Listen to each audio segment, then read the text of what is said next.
Welcome to the Cannabis Connection. I'm your host, Christopher Carr. I'm finally not at KSCO. Welcome to the Arboretum, UCSC, my alma mater. I was a community studies major here back in the day, and I wanted to kind of follow the legacy of Angela Davis and Huey, and thinking, yeah, I know. Well, I was thinking about how can I serve my community? How can I organize? What is activism? And while I was participating here at the university, the Board of Supervisors did a ban on outdoor cultivation. And so it was an immediate response to turn theory into praxis. So we're reading about social movements, we're reading about advocacy and Saul Alinsky and pedagogy of the oppressed. And so I started to get involved with groups like Responsible Cultivation Santa Cruz, the Cannabis Advocates Alliance, and which kind of evolved and turned into Green Trade. But it gave me perspective and it gave me appreciation for the long legacy of activism and advocacy here in our community of Santa Cruz, but all across the whole Central Coast. And so as a student, as a slug, I started going to the Board of Supervisor meetings. I started doing the research, participating in the different meetups and talks in Santa Cruz, Monterey, San Jose, Los Gatos, but also branching out and going to UCLA. I had a great time with Bird Valley at the CanMed event with UCLA and met many researchers from Israel. But cannabis in Santa Cruz is a tradition, and it's a cultural heritage. It's something very important. And this is a very special time we have in history. We have a moment right now to help shape a new industry. And if we don't shape it, Canadian corporations will. It's already begun. We already see local retailers, the Capitola Healing Group, MedMen, they're already selling locally run operations to Canadian corporate players. And this is the home of Think Local First. Yep. This is the home of CCOF. This is the home of the Big Sur Holy. Something to be proud of. So I just wanted to put that intention out before we begin and dive into a slideshow, because this is an ongoing process. What I'm going to share today is our conversation pieces. It's not like this is my capstone thesis and this is what I'm trying to prove. I'm not selling anything. All I want to do is plant a seed in our collective consciousness for a brighter, small, local, regenerative, beyond organic cannabis community. And I think the best soil to tend that type of intention is Santa Cruz and the Central Coast. So I'm very honored to have you all here. This is a great turnout. I want to say thank you to the UCSC Arboretum. I want to say thank you to Bird Valley. We're going to do a raffle, and to participate, see them after we break out, and we're going to donate those proceeds to the Arboretum. And we're trying to do well, doing well through cannabis, right? That's the idea, building community in cannabis. So welcome. We'll dive right in. So this is the Craft Cannabis Seminar, and we are the Santa Cruz Center of Botanical Studies. Small, independent, ecologically aligned, and regenerative.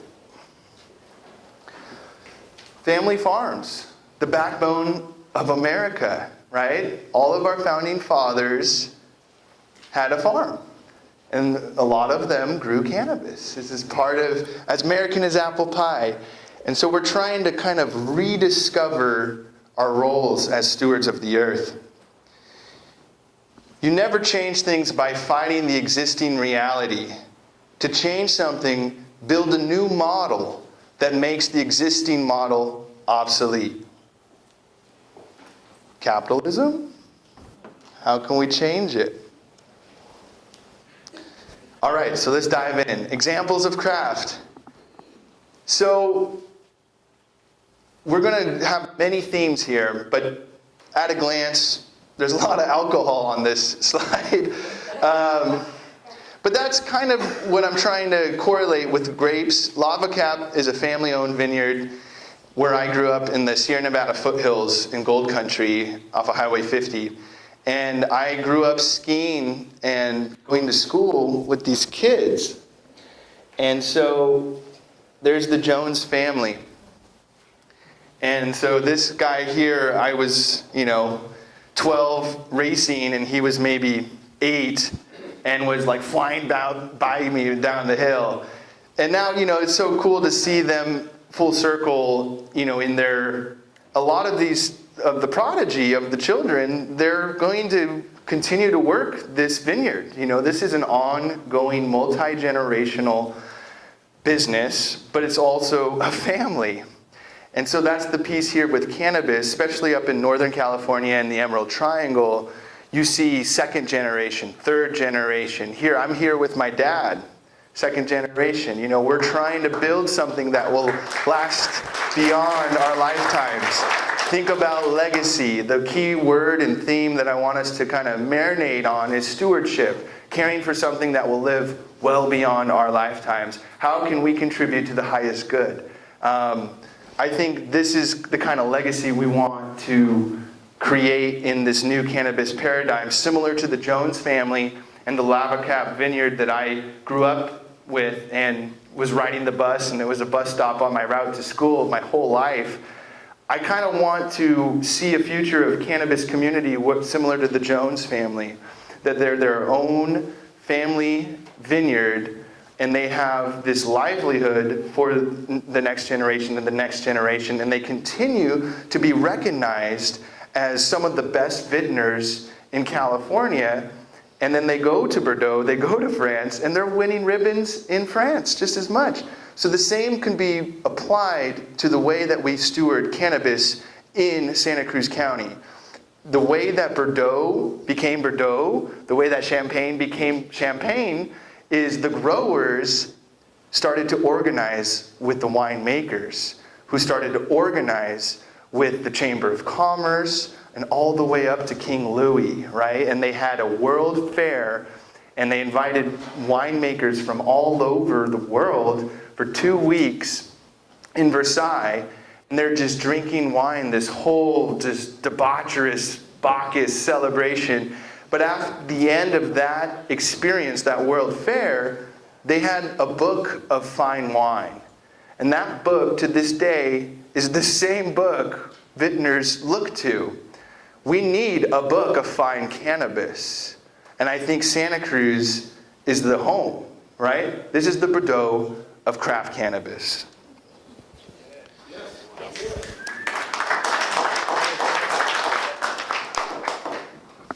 Oops. I think it needs to warm up.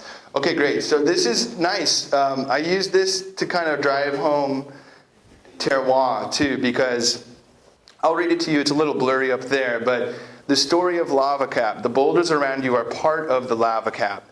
What is a lava cap? During the time period of the 4 to 10 million years ago, high volcanoes flared along the eastern Sierra Nevada. Volcanic flows of lava, ash, and debris poured down and covered most of the Sierra's western slope. Most of this volcanic layer has weathered away and is still found in special places. 49ers discovered that rich gold deposits lie under this ancient volcanic cap of lava. They call it the lava cap. The soil in our vineyard is weathered from lava cap. It is the ideal for growing grapes, which become the intensely flavored wines of the Lava Cap winery. There's a couple key things that I want to emphasize in that little story that they put on their plaque. A sense of place, right? The 49ers, the foothills, volcanic soil, those are all indicators of terroir. These are all indicators that we can point to identify and self-differentiate our farms compared to, Salinas Valley, stocked in, greenhouse, industrial, indoor grows. The other thing here is history, a sense of legacy. Where do we come from? 49ers are referenced, right? This is gold country. Think about Santa Cruz. Michael knows, like in the 60s and 70s, we were the smugglers, right? We brought in those barges of 100,000 pounds of cannabis through the 70s. Tim Blake, the founder of the Emerald Cup's next week, he made his college money selling lids at SoCal High. And those lids came from barges in the Monterey Bay. But even prior to all of that were organic farmers. Alan Chadwick, who knows Alan Chadwick, the Chadwick Gardens here on campus. There's a long legacy of biodynamic, regenerative best practices, permaculture. These are a part of the history of UC Santa Cruz, but it's also what we do here as farmers on the Central Coast. So these are the key things that we will explore in this journey. But I do think it's good to know your roots and orient where you're coming from so we know where we're going. The other key things here are the Yamazaki fine whiskey. And this is they only produce up to 500 bottles a year. So it's very rare. And of course, they charge a premium. Right now, in cannabis, what type of grow gets the highest premium? Is it? Santa Cruz Tsunami. Santa Cruz Tsunami. It is. What'd you say? Indoor, right? Indoor, you can yield theoretically 5 harvests a year, right? That is the opposite of the Yamazaki 1 round of 500 bottles a year. The way our family grows is in the soil, in the ground, sun, moon, and star grown, 1 harvest a year. And we are getting 800 a pound. When those indoor growers that are just pumping it out, factory farm style, 5 rounds a year, 18, 16, double. Something isn't right. So that's what we're going to explore. Say those numbers again so we understand. So right now, the Yamazaki sun grower in the ground, $800 a pound. The indoor grower with synthetic nutrients, 5 rounds a year, $1,800 a pound. So we don't want to reinvent the wheel as farmers because we have seen craft thrive in other agricultural industries. Wine is one. Wherever the grapes grow, cannabis grows really well. Coffee is another great commodity that we can look at. We had nothing but Folgers until this third wave coffee movement, right? Dunkin' Donuts, it was coffee was coffee was coffee. But then we started using terms like fair trade, direct trade. We kind of elevated the consciousness in the consumer to develop the Peet's coffees, the Starbucks coffees. And now look at our community, Cat and Cloud, 11th Hour, Verve. I mean, we are saturated. Blue Bottle in Oakland, Stumptown in Portland. We love Stumptown. I love coffee. It's very important that we know where the coffee is coming from, who is involved in sourcing that coffee, and the relationships to the farms. So this is the idea of the third wave coffee movement, and this is straight from roasters and growers. So the growers take extra steps to ensure quality results. This is that third wave craft coffee movement. So as coffee farmers, they practice sustainable farm practices. They don't harvest everything and sell that bulk. It's not about quantity, it's about quality. And then there's this marriage of science and sensibility, right? So there's an old adage, the farmer's shadow makes the fruit grow sweeter, right? So that sensibility is the tangible interaction of the farmer with the crop. Not mechanization, not hired labor, but the farmer being engaged with each plant, And then the science is the data, the technology, the know-how. So you submit your soil for sampling, right? You submit your flowers to get verified via a lab. You can use that data to improve your stewardship of your crop. But that costs money. And in turn, a farmer that is doing that extra work should receive that return. So of course, in coffee, consumers are willing to pay the premium price, right? I could go to Costco and get some, 2 5-pound bag coffee for maybe $10, or I can go get some Stumptown at my local distributor and pay $16 for 12 ounces, right? But I'm happy to pay that premium because I know where it's coming from and the due diligence that was behind those beans. So what works in coffee is they distinguish, they differentiate, and they define. Those are the guiding backbones towards this boutique craft coffee market, or the third wave coffee movement. So there's emphasis on promoting your terroir. There's novel strains, cultivars, genetics.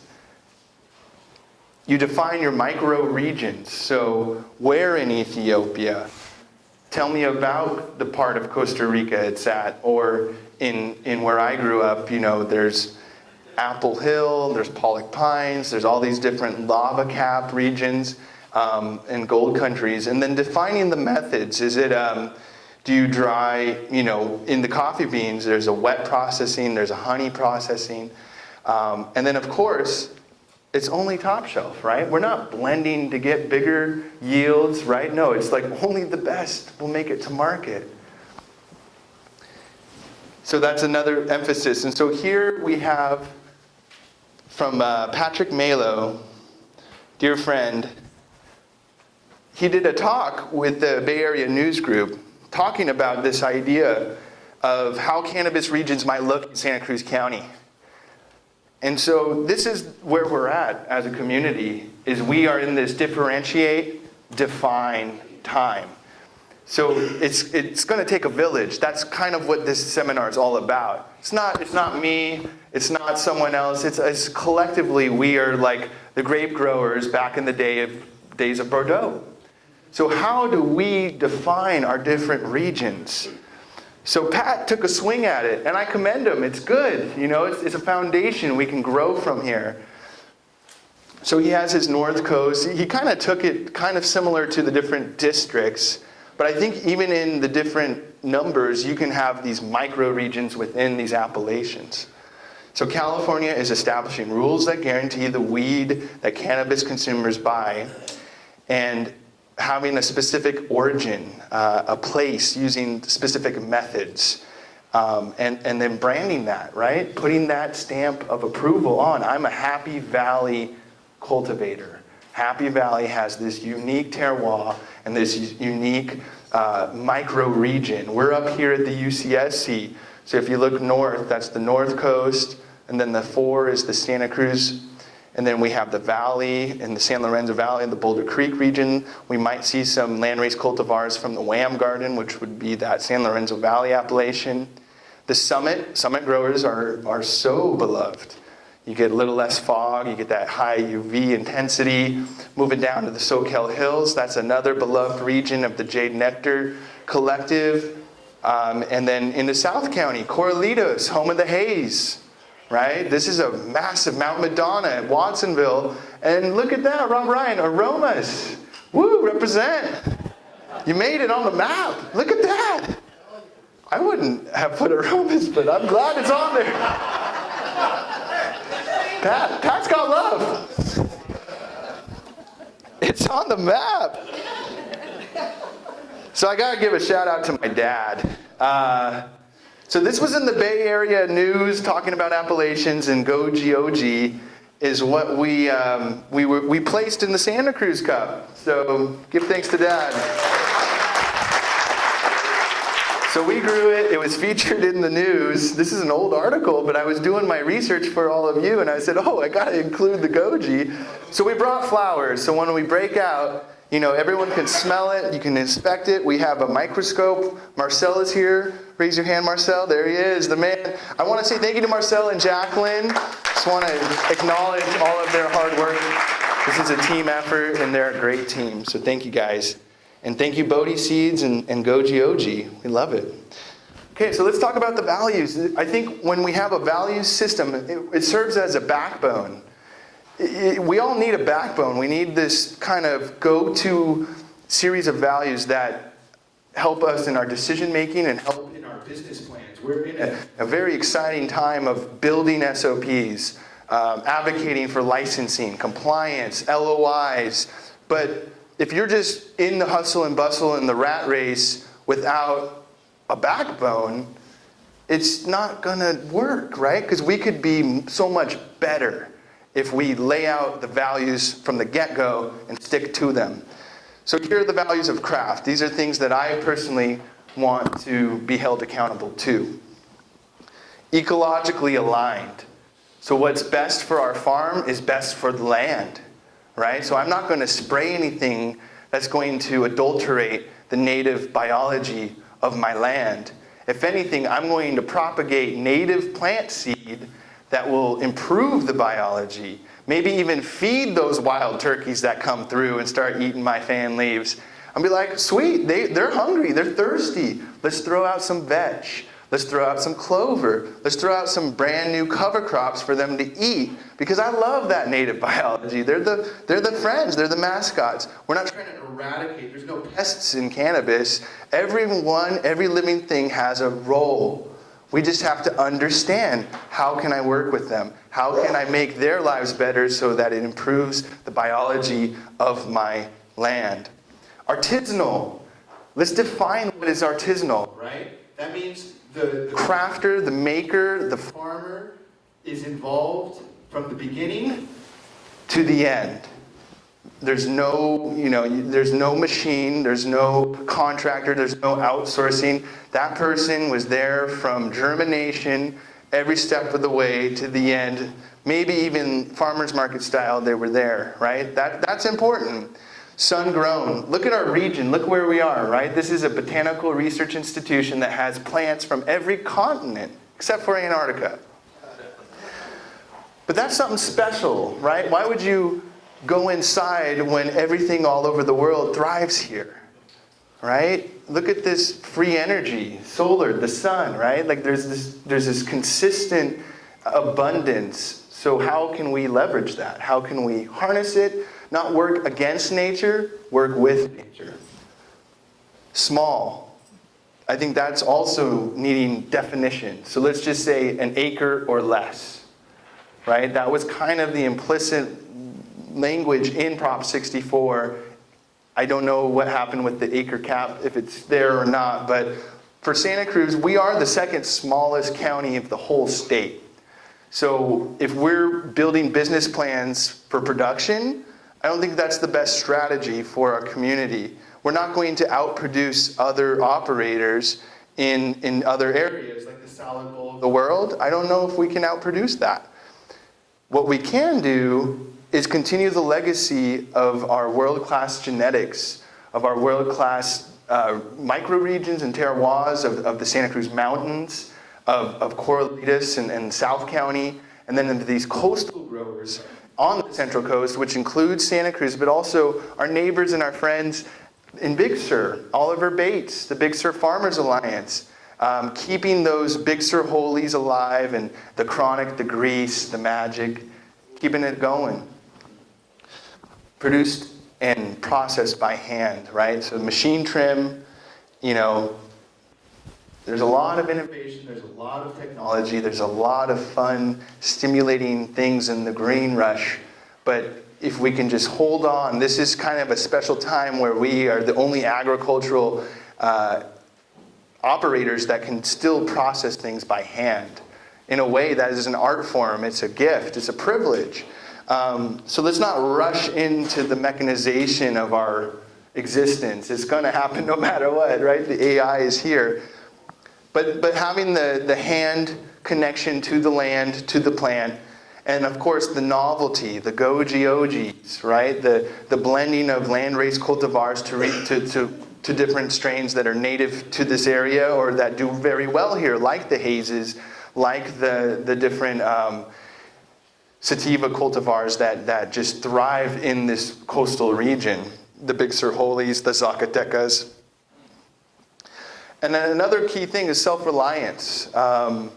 Closing loops within your farm, right? So not just going every month to that grow shop, although I have so much love to the grow shop because they taught me a lot. And my first job in this industry was at Santa Cruz Hydroponics and Organics. And so, yeah, thanks. And so that's where you learn a lot. And I think it's important to have those relationships, to have these connections, but to be mindful of, how can I use alfalfa? How can I use clover for nitrogen? How can plants feed plants? I live on a 90-acre ranch, but there's a horse stable right over there. I can hear him when I'm farming. So go to the horse, and use that soil biology. Odds are when you look in that composting horse manure, there's mycelium native to your farm in that horse dung. So take that horse dung and put it in that hole, right? You just made your plant way more biologically intelligent for free. Sustainable, polyculture, think local first. I could talk so much about each one of those. I'm going to keep things moving. But the idea here is diversity. Embrace diversity. Don't just monoculture production the heck out of things and kill everything while you're at it. Think of all of the carbon you can heap and keep. Think of all the different things you can put with your cannabis. Potatoes, garlic, other medicinal herbs, other food be your medicine, medicine be your food, right? Cannabis is no different from these other botanical allies that keep us healthy and strong. So if we can just input cannabis into its rightful place in the family of medicinal plants, that's where it belongs, right? We're just overcoming 80 years of propaganda and misinformation, and it's a lot. Even friends and family in Santa Cruz have trouble with, you're doing what? With who? Growing where? What? And it's still a process of unraveling the drug war, the camp, the just say no. And, we're still dealing with it, right? We got rid of sessions, but it's still a conversation that we're having to deal with. And this type of talk, a couple months ago, was canceled. We had confirmed doing this exact thing every Thursday through the summer of 2018, and it was canceled. So that's a testament to, sticking at it and perseverance. Because just earlier this year, this wouldn't have happened, but here we are. So give yourselves a round of applause, because it's you that made it possible. It's your support and your participation that is making this, it's like we're catching up with the times, or the times are catching up with us, which is a very exciting thing. And then let's just look at cannabis specifically. So the chickens is an example. That one's kind of an extreme. I didn't mean to make it so dramatic.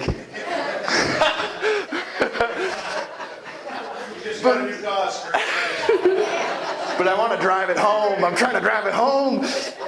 So the goats and the chickens in the little nomad gypsy coop, that's Pajaro Pastures. That's my buddy Ryan's farm, right? So we get chickens from Ryan. And look at their life. I mean, they live better than I do. Sourcing their food. It's fresh food every day, right where they live. They got goat homies. It's great. So look above here. This is what I experienced when I visited Bird Valley Organics. This picture is from a friend called Moongazer Farms in Mendocino County. But what they're doing there is similar to the goat homies and the chickens and the gypsy coop. They are kind of like making a home for everyone, right? You build a hugel culture, and all a hugel is you bury carbon, right? You bury wood, right? You got to clear brush every year. We have fires all the time. There's no fire season anymore. So guess what we're going to be doing as farmers? Well, A farmer is also a land manager. He's also a forester. He's also a lumberjack. He's also a contractor. So we're going to have a lot of carbon. And what are we going to do? Burn it? Put more carbon in the atmosphere? Heck no. We're going to bury that stuff, right? You dig a hole. You put it in the ground. You get some compost. You get some of that great horse poop, right? That's full of native inoculant, that white spiderweb fungus. That's called mycelium. That stuff makes all the food in the water available for your plants. So they essentially take everything around it and spoon feed your roots, right? For free. It's great. So the idea of Pajaro pastures, compare it to dun dun dun factory farm chicken. That's a Foster Farm chicken. And this grow is 3-Alite. 3-Alite is one of the bigger producers in Colorado that are getting awards, right? So this is the weird dissonance that I'm trying to illustrate to the greater cannabis community. I think if all of Santa Cruz is on board and singing the same song, people look up to us as a community, especially in cannabis. So if we're all aligned and said, hey, we want Pajaro pastures, we don't want Fosters, the people will react the same way Starbucks elevated us out of Folgers. So the key things here are family farm versus factory farm, a biological approach of nurturing diversity versus eliminating diversity through synthetics and control, which is usually chemically derived. And this is a big wordy one, but this is the conversation. So these are our people. These are our peers. We'll hear from Nick of Green Source Gardens, but I will read through some of this. The small batch and craft, this is where our community is at. I crowdsourced these just by kind of lurking online and seeing what others are talking about. There's different groups in the community, the California Cannabis Industry Association, the Growers Association, and then, of course, Facebook groups, Instagram. But this is not a unique topic. This is very timely. So I think if we can kind of engage with this conversation, we can have some influence and kind of build it into our models so that we're exercising and practicing what we preach. So for craft farms, growing for biomass, he kind of talks about the appellation here. And so you limit the size of the canopy, no more than an acre, which is what I was already kind of intuitively feeling. And then you have these standardized techniques that reflect terroir, soil, land race, which we will talk about with our breeder, the hand processing of products. That gives you that craft stamp of approval. So right there is a bit of a checklist, a criteria template to follow. If you fit, you got craft seal of approval. And then, of course, the small batch, the Yamakaze, the Pliny the Elder from Russian River Brewery, that Blue Ribbon Vintner of Lava Cap where I come from, that is contingent on how many units are produced. So there's an exclusivity. There's a finite amount of this goji, that just one, right? There's only X amount, and that's what earns a premium. It's not pumping out every 8 weeks. And for the 2018 Sun Growers Harvest from Cannabis Farm XYZ with these associated strains. So just building that narrative, storytelling, we kind of have to rekindle those ideas of how do we market ourselves in such a way that is also educational, right? Because cannabis still has this heavy stigma. So if we can be really explicit and informative in our storytelling, not only does it help sales, but it also lifts the stigma in our communities. Marketability, stamp of approval, quality assurance, which requires, testing and verification, data, scientific method, procedures, techniques specific to the region. So I do this thing because I know turkeys are going to come through, right? That's why I plant the poppies around. Or I have a ton of gophers where I grow, right? So instead of going out there and putting poison in the ground or crazy traps, I planted native plants, poppies, California poppies. When a gopher comes up and eats a poppy root, it's really bad. It hurts the gopher, it makes him sick. So I have a field of poppies and cannabis. And out of like 270 plants, I lost 5. I had no nets, I had no anything, right? Like 0 gophers got my yields this year. I'm not saying that it was me, I'm saying it was nature. But all I did was have that, forethought of, oh, that poppy root is going to be disgusting. Hopefully the gophers eat those other plants. And sure enough, there's plants plopping all over around our grow, but not in the cannabis.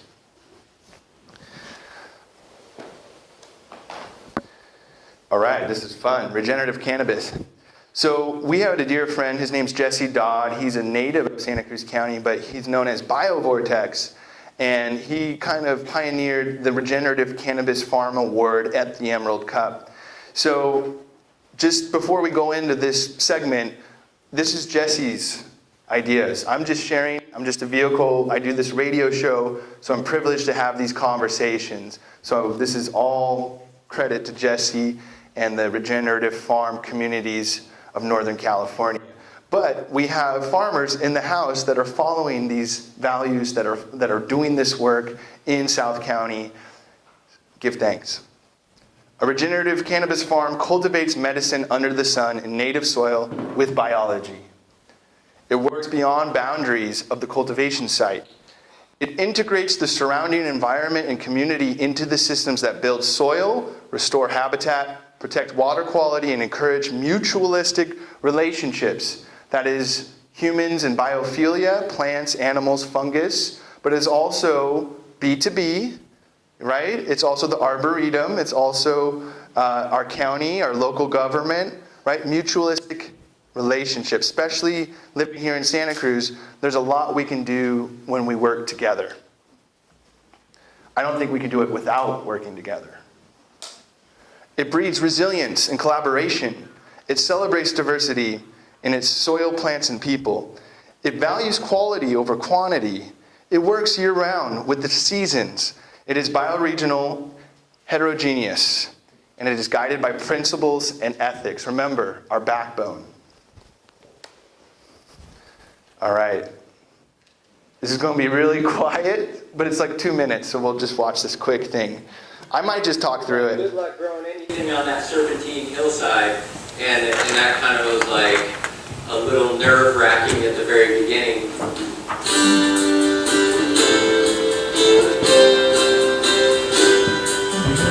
This is Green Source Gardens. They're in Southern Oregon, but I want you to visually see the vision that we're going to talk about.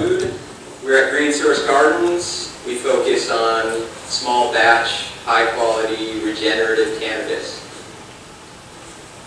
So winning the Regenerative Cannabis Farm Award in 2018 at the Cultivation Classic, it's another, it's like taking on responsibility. It means a lot in that the vision is awakening and people are starting to realize we need to do something different for the planet in terms of how we produce what we eat and what we smoke and all the things that we consume.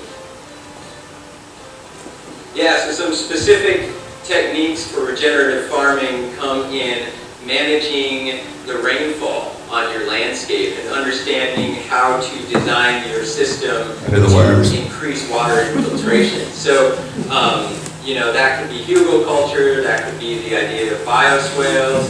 It's going to vary depending on the site that we're working with. So the farm is going to working with design the animals too. There's biology in their poop. It actually is trying to blend the two to work together so that we're not degrading one or the other, but enhancing them both as a cooperative effort to increase the symbiotic relationship of humans and nature. Biodiversity may be one of the pillars or foundations that makes a regenerative farm regenerative. So the flowers you see in this video are only available at this farm. One of the things that's needed more than anything is cleaning the water and making sure that the ecosystems are functioning. And water. Filtering the nutrients into biomass and not polluting the waterways. Cannabis itself is really good at uptaking and cleaning nutrients out of the water. Full-term outdoor cannabis is the most ecologically responsible cannabis that there is.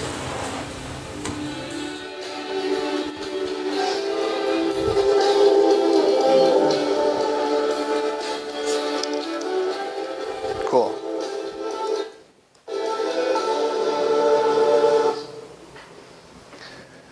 So we met Nick, and this is his wife, Elizabeth. And this is their proprietary genetics. So this is the other piece we're going to talk about, is that exclusivity. This cultivar that you see in this picture, they're really known for. It's their flagship, is Pinkleberry. And it's something they developed over years of living with these plants and refining and crossbreeding and furthering the lines. And the plants over generations acclimate to their little region of Wolf Creek in southern Oregon. So you see how beautiful that garden is, nothing but, donkey colas. And, these guys don't feed their plants. They're lucky. I don't think they water their plants, right?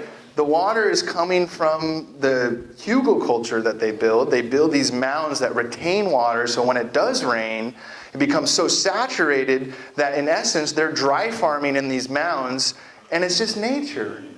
So it's intention, it's foresight, it's design, but after you do that hard work, in a couple years, you just sit back and watch. And it's beautiful, and Manny and Terry will say, how much for a pound to cost-wise to produce? $44 a pound for production. $44 a pound to produce. How many growers are in the room? Contrasting, Michael, how much does it cost you? Well, I'm like them, so it's probably around the same range, but yeah. Anyone else have any input on cost per pound? I know right now I'd aspire to make $44. That's cheap. That's very amazing. Do we have any indoor growers in the house? Well, I know indoor used to be a year or so ago, it was around $1,000 a pound. What's it? To cost, to produce. To produce. Yeah, so that's exponential. If you're growing inside your house, though, at a residential kilowatt hour, then you're paying probably 50% more. So even more. So under $50 per pound to produce. Amazing. You said $50 versus $2,000? That's right. To produce the pound. $1,000? 1,000, absolutely. If you're paying for PG&E, heck That's like yeah. 2 orders of magnitude. Yeah. That's like 2 orders of magnitude. That's what I'm saying. Yeah, it's very costly, and it doesn't. If it doesn't make dollars, it doesn't make sense. And that's the other thing that we need to think about moving forward. Is cannabis is going to be an international herb, right? That's what the Rastas prophesized: the healing of the nature and the international herb. We already see Canada; it's happening. So we need to position ourselves in such a way that we can be the stewards of the plant for the world, right? Beyond California. And this is something to keep in mind. But if we're going to do it, we shouldn't be paying all those kilowatts. Think of the carbon footprint to grow indoor. But even as a business person, just think of the money up front, the cost. I'd much rather pay $44 and then sell that pound for $1,200. Think of those margins. So this is another great group. This is the pilot farm. My sites are on the bottom here, and if you guys want a works site, I'd be happy to share everything. I'm also happy to share this as a PDF. So just follow up with me via email. I have my business cards on every table, so you're welcome to connect with me. The pilot farm, they won the Emerald Cup Regenerative Cannabis Award. And what I love about what I'm looking at here is it's consistent with our theme. So right here they talk about, of course, sun-grown, right, outdoor. It's kind of blurry on there, so I'll read it right here. They talk about biodynamics, ritual, intention, reverence. They talk about permaculture. So that's ecological systems, that's diversity, seeing the whole farm as one living organism. They talk about nutrient density, right? So they're not buying bottled nutrients of Botanical. No, they are leveraging native, indigenous minerals and things that are present on site that could be used to feed and help the plants and humans thrive. Natural state, working with nature, not dominating nature, no forcing the plants into unnatural states. And of course, they talk a little bit with the amendments section about compost teas, ways to feed microbes, the microorganisms and the different mycelia and bacterial in that soil food web.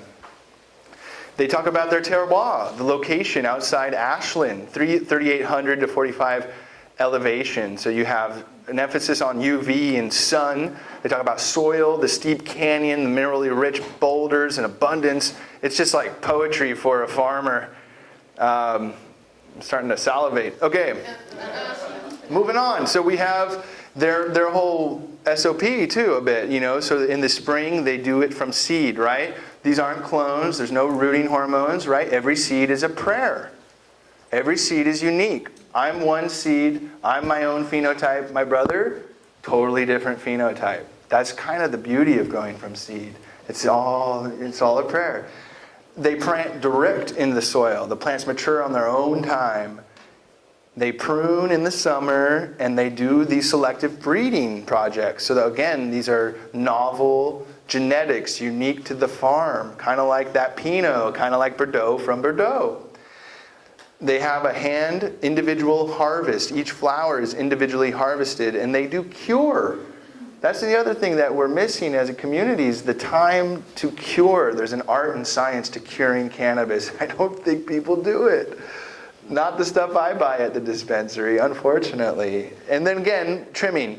Hands, right? Hands-on.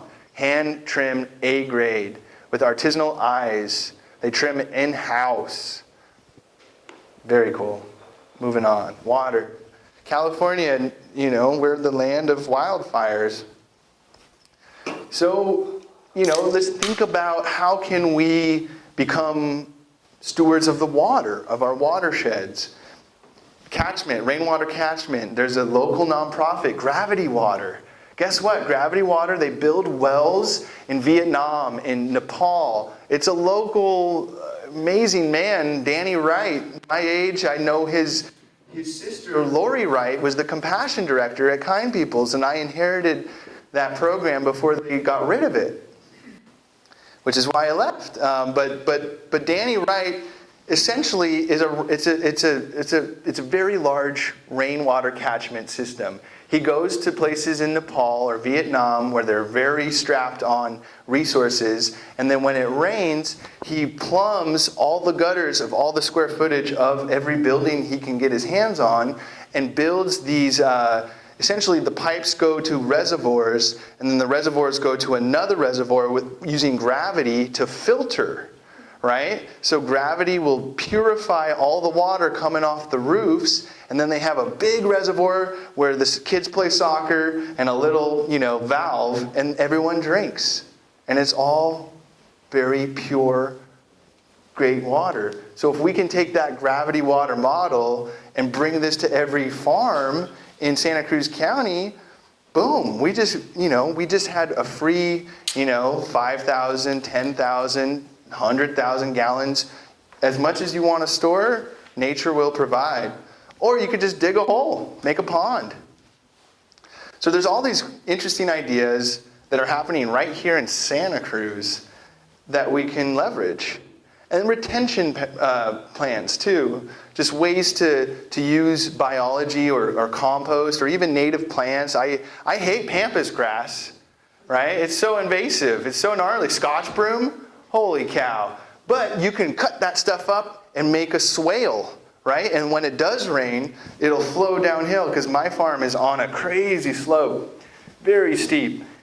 And so if I were to just chop up that pampas and make my own little swales, I can make these little water retention areas, and then I can plant in those mounds and dry farm, right? That's the whole hugelkultur idea, is you just plant in something that's soaked, and then you have a whole season and it just goes. Diversity, polyculture. So this year's pattern regeneration is he's a local farmer, not in this county, but in California. But I think it's a beautiful representation of that diversity. You see the ganja plants, they obviously have a lot of space. They're kind of the focal point. But then he has all these beautiful, I'm assuming there's some native plants. I'm seeing some squash.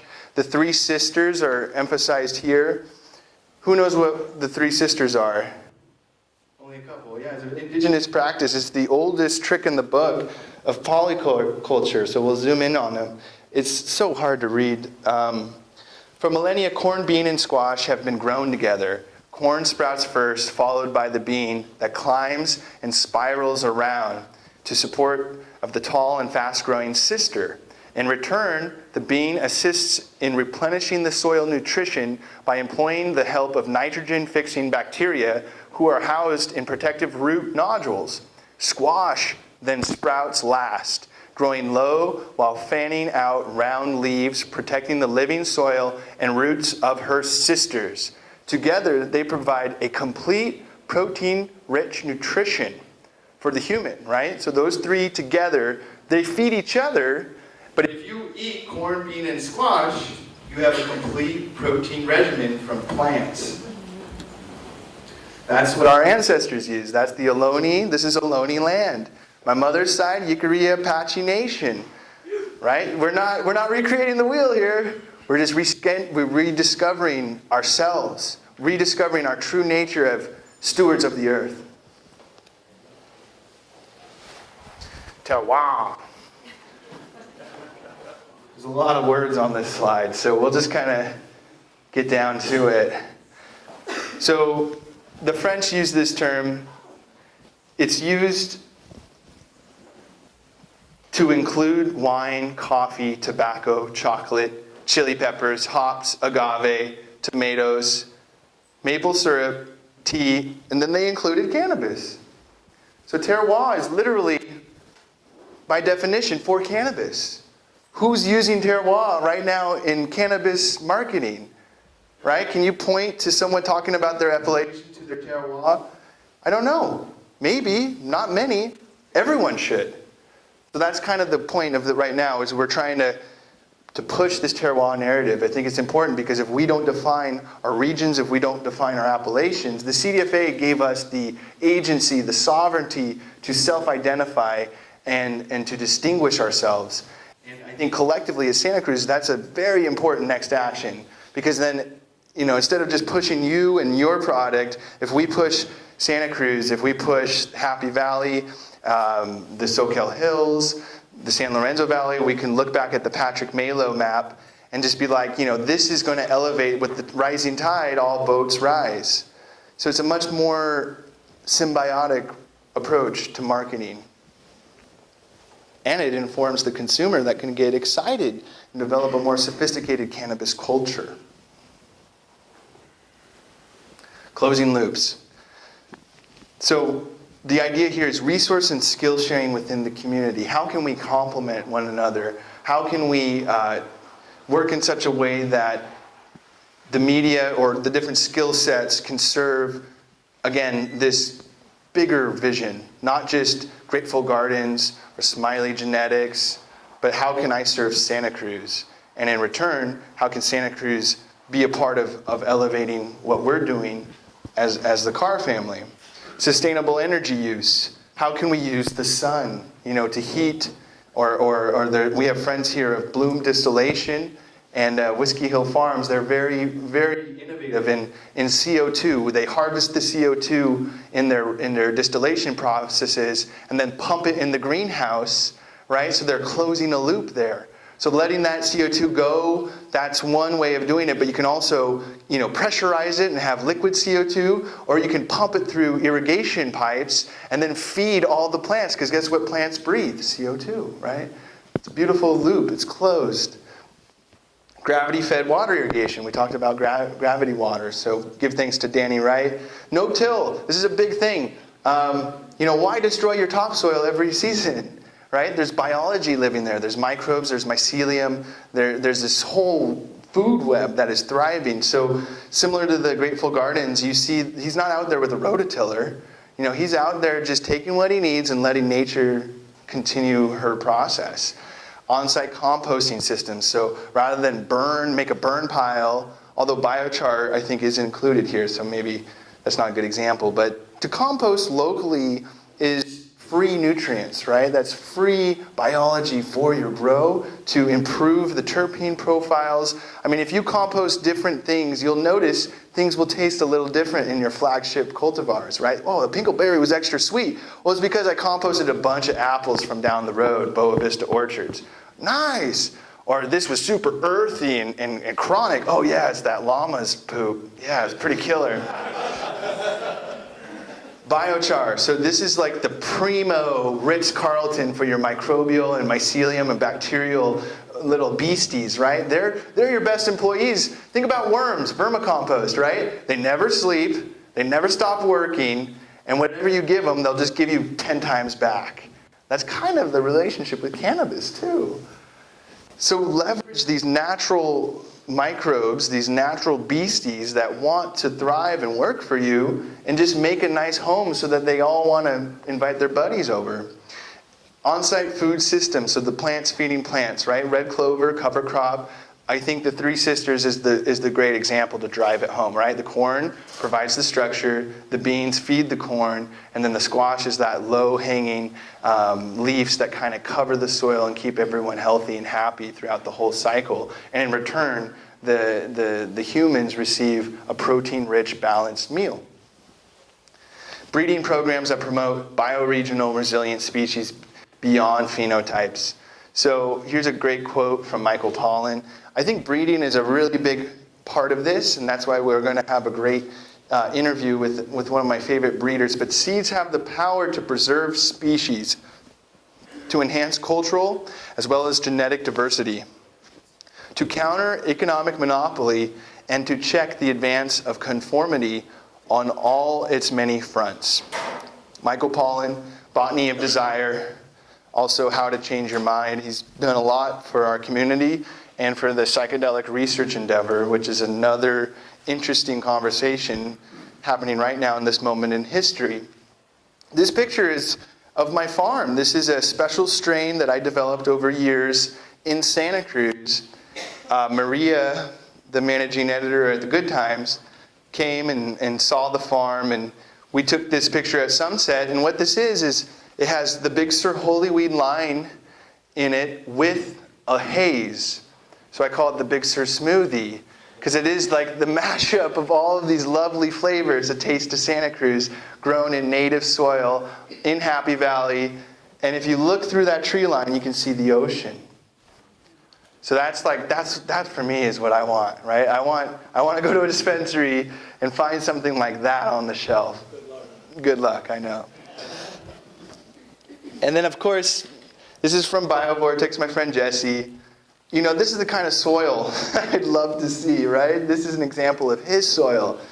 The idea of BioVortex, too, is an interesting concept. He considers himself an artist. He's not really, Michael and I were talking about this, he doesn't really have a business. He's not really marketing for profit, but what he's doing is similar to like Banksy's. He's making a statement. Everywhere he goes, what he does is, you know, he's living his message. And I think that's inspiring. I think we all have this opportunity to have a message, and the best way, I know, is to live it. So this soil is an example of his art. And those seeds, you know, he's another breeder that we're hoping to bring, but he lives 7.5 hours away, so it would have been a 15-hour round trip. And he's going to do a whole regenerative agriculture zone at the Emerald Cup. So for anyone interested, that's happening next weekend. Check out the Emerald Cup. And the evaluation techniques that we're about to jump into are from the Emerald Cup. So I was blessed to participate as a judge for 3 years in a row. And, you know, the Cannabis Connection is the name of the radio show, but that's also what I'm hoping we all can walk away from this talk is how do we evaluate cannabis, and then how do we source the best for our needs. So there we are. That's after a long session of judging. I look pretty happy. People say, you can't see anything. I guarantee you I can still see. They don't call me Smiley for nothing. Yeah, so that's December 7th, so almost exactly a year ago. So I'm going to share with you our secrets. This is why you came, right? You want the secrets. So the Emerald Cup method. So I've been a judge for High Times. I did their U.S. Cup in Denver. So it had entries from Michigan, from all over the country in 2015. So as soon as I turned in a capstone thesis here at this university, they gave me the blessing. My dad got me a Prius for graduating college, which we never thought would happen. And I drove to Denver to judge the High Times Cup. So I've tried it all. I did High Times, I did this national thing. I wasn't a huge fan of how they do a cup.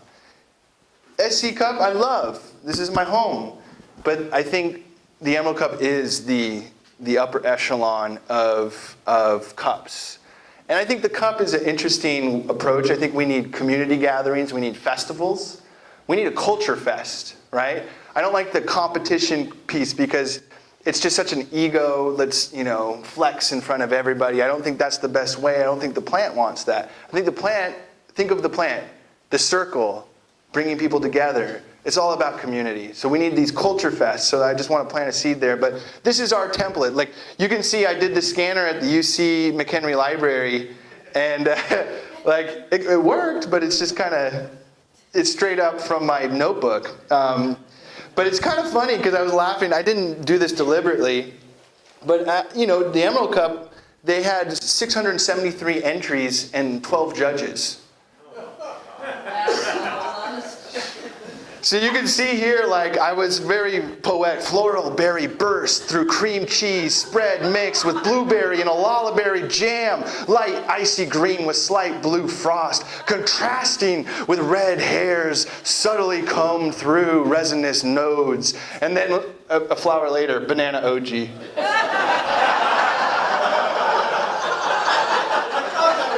That cup got me. What's a shame, too, is the Banana OG got the best score. It's hard to work. You don't realize it's really hard work. All right. At a glance. So I'm happy to share these. I think this is kind of cool. I think if everyone had a cannabis journal, it's like a lot of work, right? I try to do this myself, and who's going to sit down and journal? But I think if you're really serious about your farm, do it on your own work.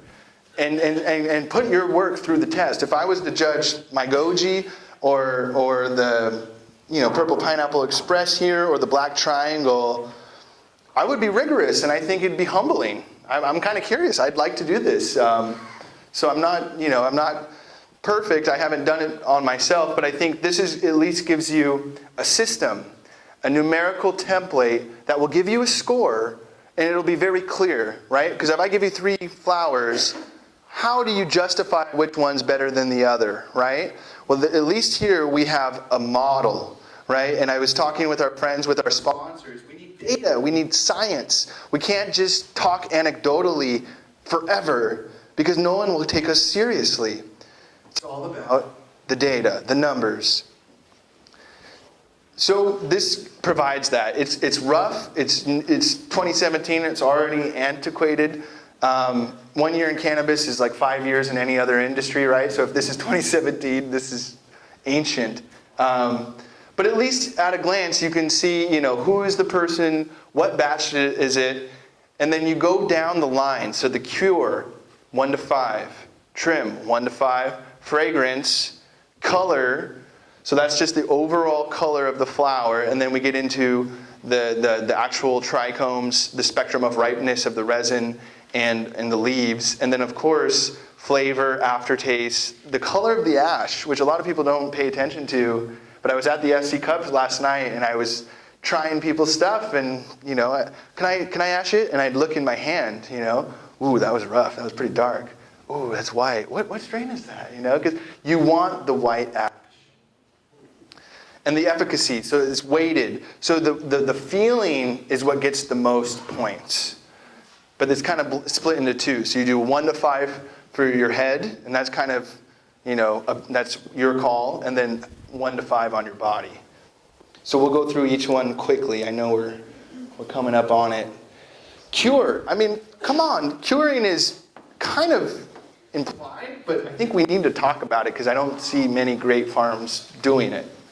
And I understand, the urgency to get things to market, but you go through all of this work, right? Your whole year from seed, to plant, and maybe even before plant, you transfer into different size containers, and then you go in the ground, you get through the gophers, you get through all the challenges, the weather, and then, you harvest, you dry, you process, and then you don't cure, right? So it's kind of like you do all of this work and then you just kick it to the side in a turkey bag. Such a shame. So let's just define it. Some of these crowdsourcing, I did a lot of research via what are the people saying? It's not all about me, it's about what is the pulse in the community. So this grower, Keith, said, small batch, all grown in the same system at the same time, gardens small enough to be tended by 4 people or fewer, with plants being touched regularly. Craft is hand-tended, grown and soiled from seed, the first generation. So if you are cloning, it's the first generation of clones from mothers from seed. It's hand-trimmed, and I was impressed. He said it must cure for 28 days. Boom. Mic drop. So that's the idea. So by the end of process, you're letting that cannabis sit for a month. Who's doing that? Nice, Michael. Oh, well, there's some people here. Righteous. You're in the right place. That's great. I just don't see, when you go to the shelves. We do 70%, 70 temperature, 10 days. Nice. Slow cure. Slow cure. Okay. But turns out great. Nice.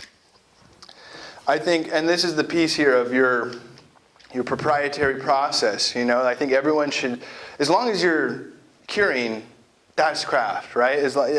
Keith has his standards, 28 days, that's long. 10 days, I think, is more of where the industry standard is. This is from Ed Rosenthal's a dear friend.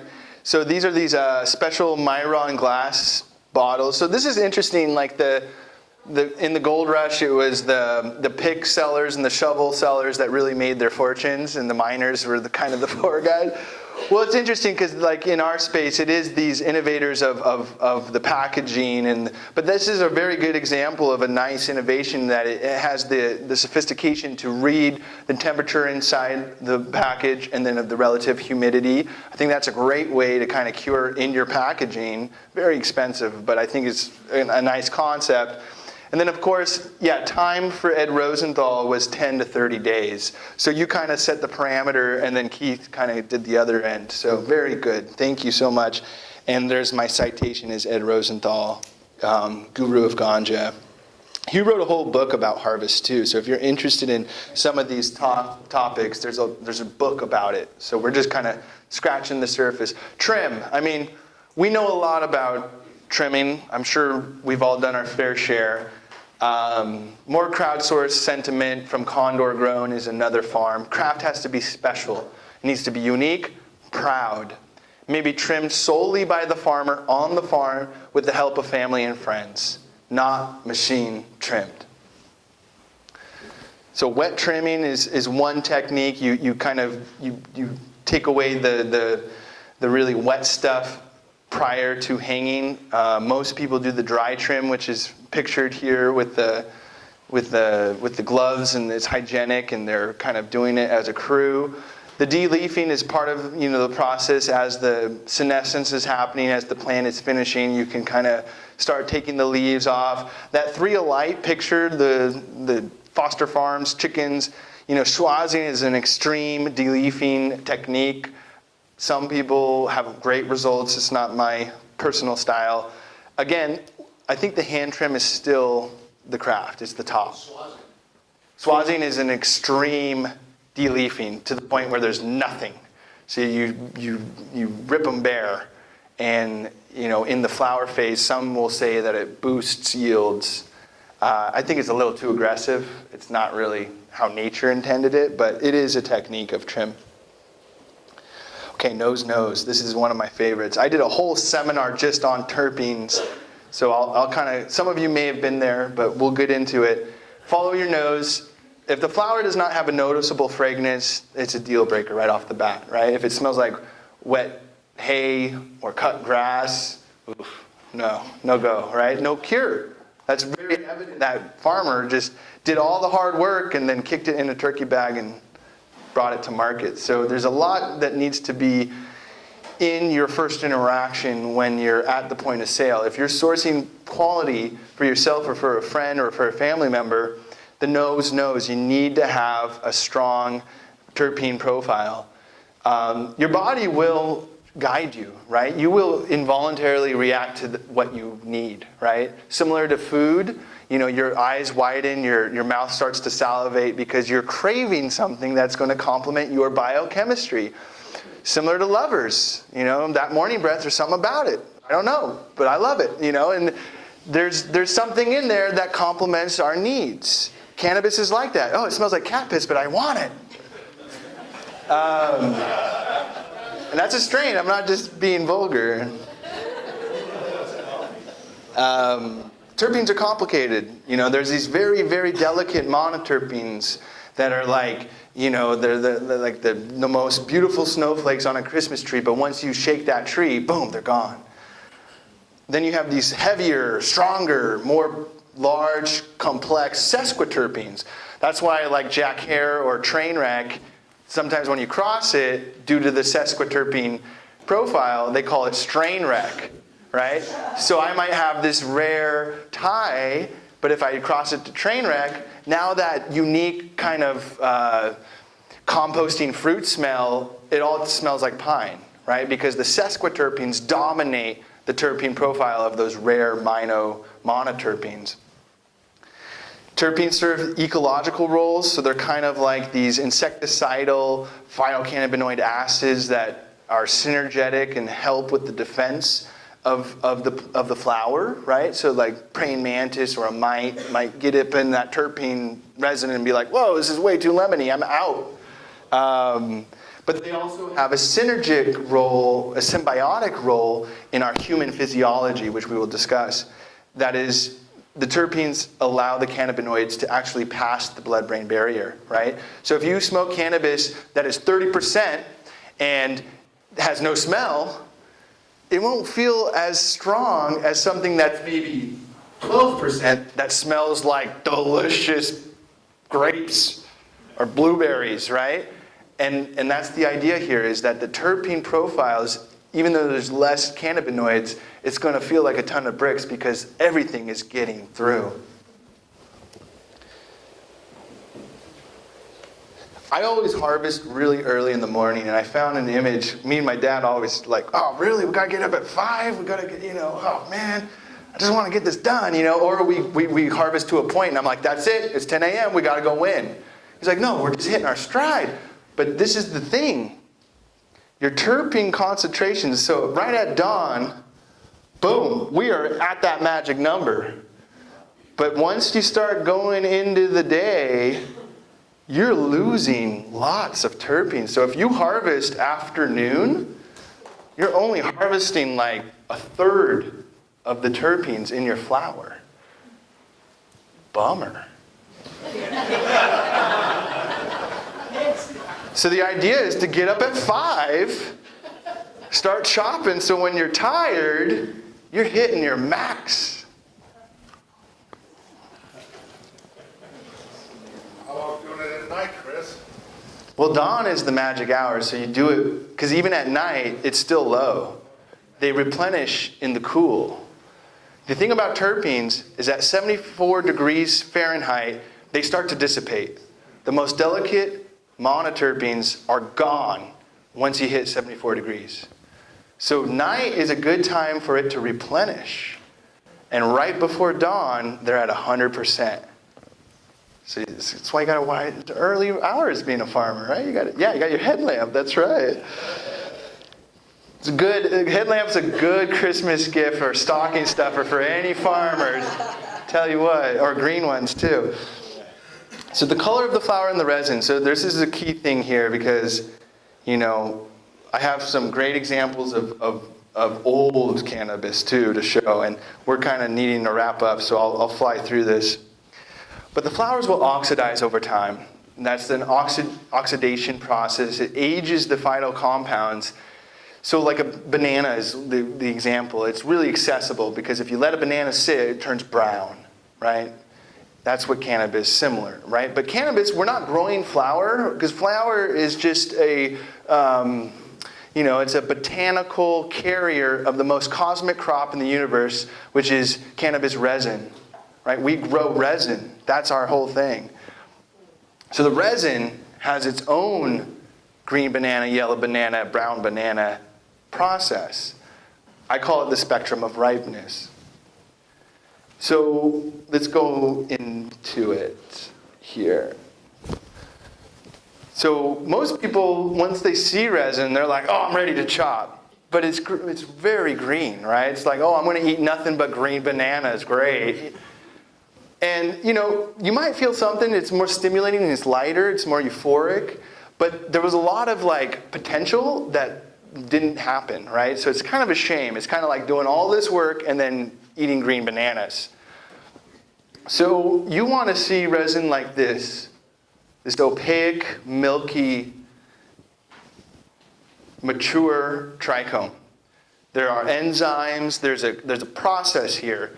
And when you see it become this opaque, milky color, that's a good indicator to harvest, right? You know now that we're at that threshold where things are absolutely ripe, and all of those enzymes have processed their magic, and then if we let that yellow banana sit too long, it turns brown, right? And even here, we can see the trichome head is where all the terpenes and cannabinoids are, but then you see here, they lost the head.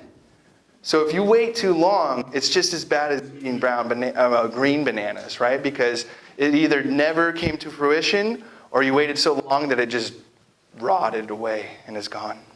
Is it true that when you get the right ones, it's more of a relaxing feel? I mean, that in the time that you harvest affects how? The amber is an indicator that the cannabinoids have progressed to cannabinol, also known as CBN.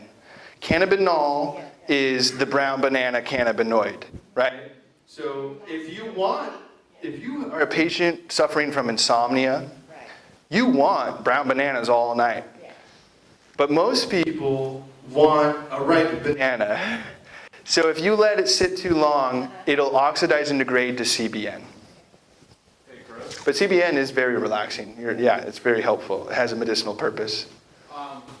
I'm a CBD guy for many years, and I monitor my growing harvesting based off what the profile I'm looking for.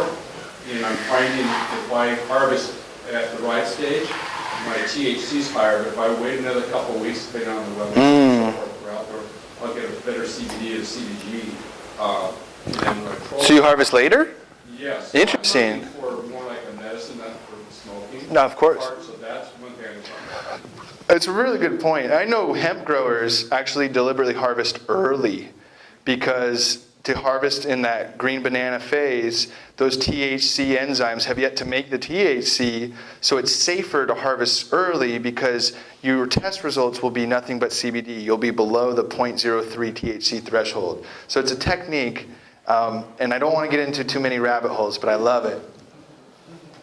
Taste and aftertaste. Uh-oh. I'm on the record using it. So the dry hit. This is a very important part that not a lot of people think about. So when you roll your cannabis, before you spark it, take it and enjoy it. Just puff on a dry joint. Actually, even better, send it around the circle, right? So everyone can get a raw terpene profile experience. It's kind of like at a tasting room, right? They pour you a glass, and everyone does what? Yeah, the olfactory. The palate, right? We need to think like sommeliers. This is our dharma right now as cannabis community. So that dry hit is that sommelier, oh yes, oh, it was a dry year. Oh yes, the lava cap, I can tell, I can smell the ash. So that's the dry hit. Spark the roll, evaluate the flavor of the smoke. Score the smoke. So each one is its own 1 to 5 score. So the dry hit, 1 to 5. What is it? The first spark, 1 to 5. What is it?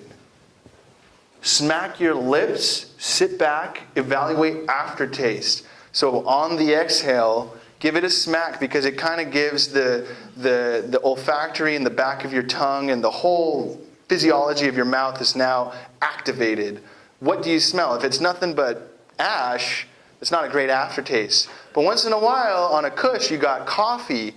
On Ancient OG, you have lime. On the purple pineapple, you have like this acrid fermenting fruit.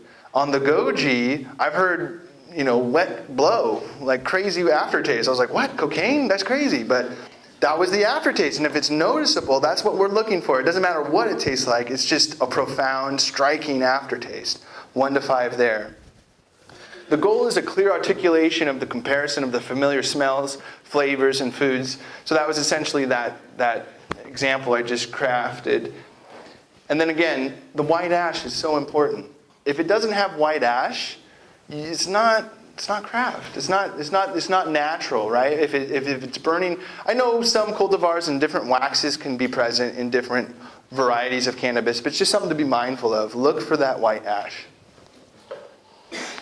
Efficacy of the head and body. So it's another 10-point. It's a weighted score. But give yourself, how does the head feel? What is your thought process? What is your current state of being? Give that a 1 to 5 score. And then to determine quality of body, do something familiar. Go for a walk. Do the dishes. Play guitar. Run an errand. I mean, maybe not operate heavy machinery, but go check the mailbox, sweep the floor. As you're moving, as you're grooving, you'll kind of feel, oh, my knees feel fabulous. Oh, my lower back is, or nothing. There's a score. Some cultivars are creepers, right? You might be, oh, this purple punch doesn't do nothing. And then you go, to work and you're like, oh, no. I have to talk to you right now.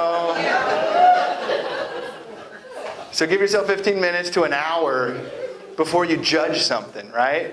Because a lot of cultivars are creepers. And then if you're at work and you're like, I need to talk to my boss, peppercorn. The first time I met Susan, she gave me peppercorn. It's super cool. So there are these little terpene profiles like beta-carotene.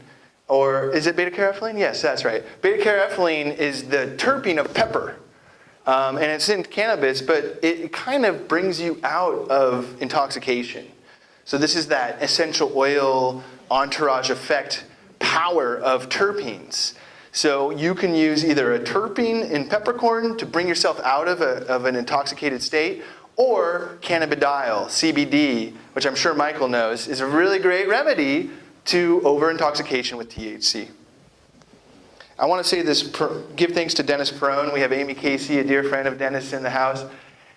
Every cannabis user is a medical patient, whether they know it or not. Seen. Give thanks. And Jack Hare. We got Dan Hare in the house. These are the guys. These are the giants whose shoulders we stand upon. We wouldn't have this conversation if it weren't for these advocates. So give thanks for Dennis Perone for his life, and give thanks for Jack Hare. This is a rubric for flowers. I'm going to fly through this last bit. We did start late, so I'm still on schedule. It's hard to see, so I'm not going to spend a lot of time. But this is happening. So if we don't engage in this process, there's a group called the International Cannabis Farmers Alliance, or Association. They're based in the Emerald Triangle, even though they call themselves international. But they have a lot of clout. They're actually lobbying for a sun-grown cannabis ag commission in Sacramento. So the same way they do dairy, right? Happy cows come from California, or the got milk, right? That was like all brilliant marketing by a bunch of dairy people. We need to do the same thing with sun-grown cannabis. So they're starting with setting our standards. Like, we need to know, state our terms, definitions. But this rubric is pretty impressive. It's kind of like the Emerald Cup, but it has numerical scores to provide, a AAA score, a AA score, and a single A score. So this is kind of like where you get this blue ribbon recognition. We're going to have grades in our cannabis. And I think, you're either at the table or you're on the menu. Right? So if we're not engaging in this rubric, we're going to be held to it, and then by default, we're all A because we're from Santa Cruz, and AAA only comes from Mendo. I don't know. We got to do something about it. But it's very similar to the Emerald Cup. You have ripeness, you have color, you have brightness, you have moisture level, you have cure.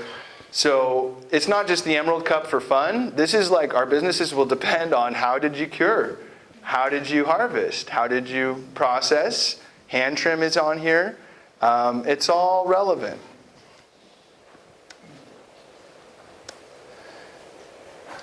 We'll fly through this. So again, if you're a novice cannabis user, there are many ways to deliver the medicine into the body. Today we're excited. We're going to try a raw experience. But of course, ingestion, taking it into the digestive system, it hits the liver. Key thing about edibles, it's different chemistry than any other way. So when you eat it, it hits the liver and is processed to 11-hydroxy-THC. A lot of us, unless we eat cannabis every day, don't have a lot of tolerance to 11-hydroxy. Hence, those edibles are pretty, biblical. So you need to, they're humbling unless you know what you're getting into. And the key thing is it's different chemistry. The second is smoking. We're familiar with that. Vaporizing is a more health-conscious alternative. It doesn't involve combustion, but you heat things to the point where the terpenes and the cannabinoids are vaporized, and it's delivered through the bronchi and the lungs. Sublingual, very great, consistent way to titrate your dose. Very exciting. This is kind of how we reverse the Scheduling 1 of cannabis on a federal level. Right now, it's federally illegal because there's no medicinal efficacy because you can't measure dose. Sublingual is the loophole, right? If I have a 300 milligram thing of CBD and there's 30 droppers worth, right? If I take one dropper, that's 10 milligrams. Did I do that right? Yeah, 3, okay. There you go. We just solved the Schedule 1 of the DEA. It's obvious that there are other, players at play, including the U.S. government that has a patent on the neuroprotectants of cannabinoids. And you just Google U.S. government cannabis patent and you got it. It's right there in front of everybody. So this is from Dr. Ethan Russo. When we use cannabis, this is at a glance what is stimulated in the body. So we have the central nervous system, which is your spine and brain stem and actual brain. So when the endocannabinoid system is stimulated, there's a lot of activity happening in the brain. But you also have a lot of peripheral activity. So into the different tissues, the different organs, the liver, the pancreas, your GI, a lot of traditional Chinese medicine, it's all about the GI. It's all about digestion. So if we can feed this system and keep it healthy, again, it's all connected. I wanted to give you guys some market data. We are at the end of our time, so again, we will be in touch. I'm happy to provide this. There's a great group called BDS Analytics. They kind of compose data from all the legal states and medical states in California just came online this year. So it's a great resource. I think I have better visuals right here. Again, I want to walk the walk I talk, so I have data available for you to review. So please email me if you'd like a more in-depth explanation. But at a glance, these are all the other opportunities farmers have to have value-added products in the space, right? So as a small family farm, like the Jones family we looked at LavaCap in the beginning, it's not just flowers and trim and biomass that we're going to be developing. As a farmer, I can develop topicals. We have, the Bearded Special, my dad's special coconut oil infused with our flowers and a little bit of sunflower lecithin for increased absorption. And that is a topical by default because it's coconut oil. It's very good for your skin. It's transdermal, so you can get it into those regions that hurt. But you can also eat it. That sunflower lecithin is meant for ingestion, and you can even put it under your tongue, and it's a sublingual. So this one simple product is 3, of those value-added products. I can market it as a topical. I can market it as a sublingual. I can market it as an edible. Or I could just make a bunch of it and sell it to bakers. It's vegan and organic. Concentrates. We have a lot of great concentrate extractors and distributors, and there's a lot here to explore. I think the big part of the pie is the vape. So CO2, ethanol extraction, distill it. The vape pens are a massive market segment that continues to grow.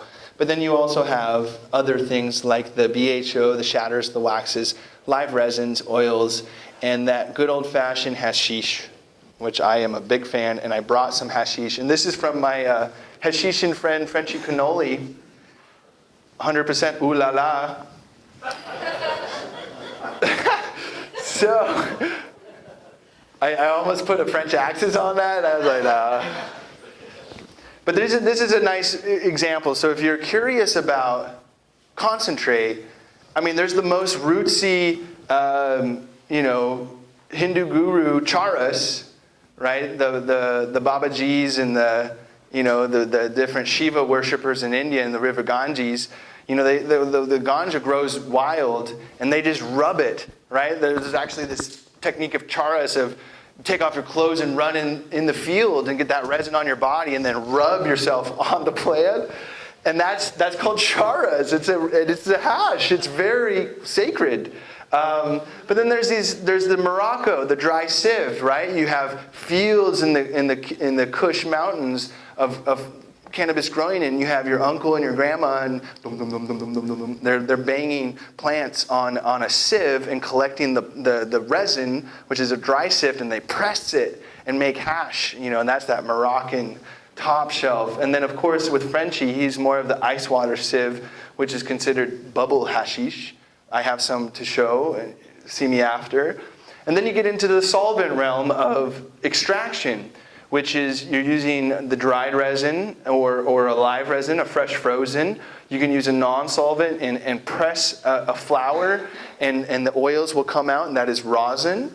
Or you can use CO2 and get the oil for your vape pens. And then of course, via solvent extraction, you can use butane or propane as a solvent, or ethanol. And we have some excellent distillers in Santa Cruz with Whiskey Hill Farms and Bloom Distillation, so we can get that pharmaceutical grade alcohol, ethanol here in Santa Cruz.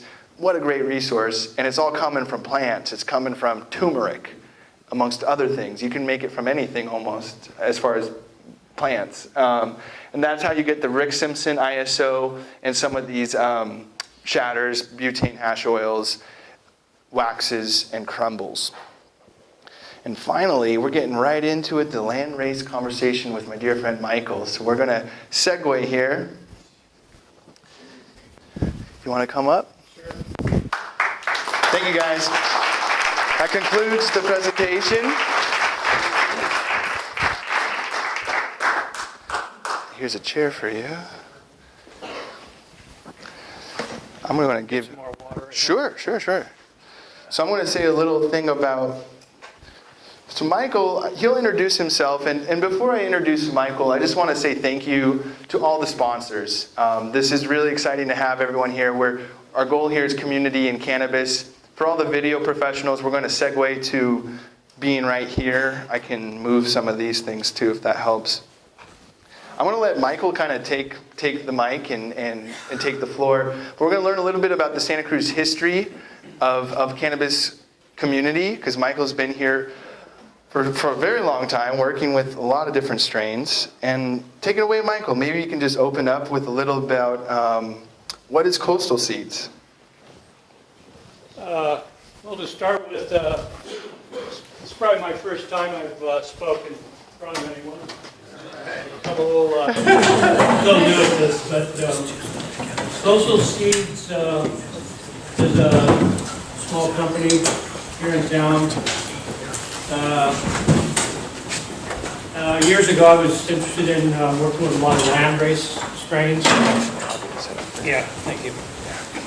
Like the old landrace Mexican, Thai. I didn't have too many Indian strains in the day, but some Afghani. Found some seeds one time and some hash and grew those in Monty Doon in '74, actually. But anyway, I decided to start a seed company. A friend of mine in Oregon, Classic Seeds, got me to do this. I wasn't really interested in doing it for many years, but anyway, it's kind of a in-depth story. Nice. I really don't know how to Yeah, it's all right. explain all that. But, What is landrace for friends that don't know what the term means? Landrace is any, like strains that have been grown in India, Afghanistan, unblemished from the, like Amsterdam or any other place. They've just been grown for hundreds, thousands of years. And I found that they have a lot of interesting properties. I feel in time they're going to find a lot of cures from come from the landrace. Do you remember your first landrace that you grew here in Santa Cruz? Mazar Sharif, I think, was the first one. I only was able to grow it once. Yeah, that's so good. I can't. Do you still have those seeds? I have a few.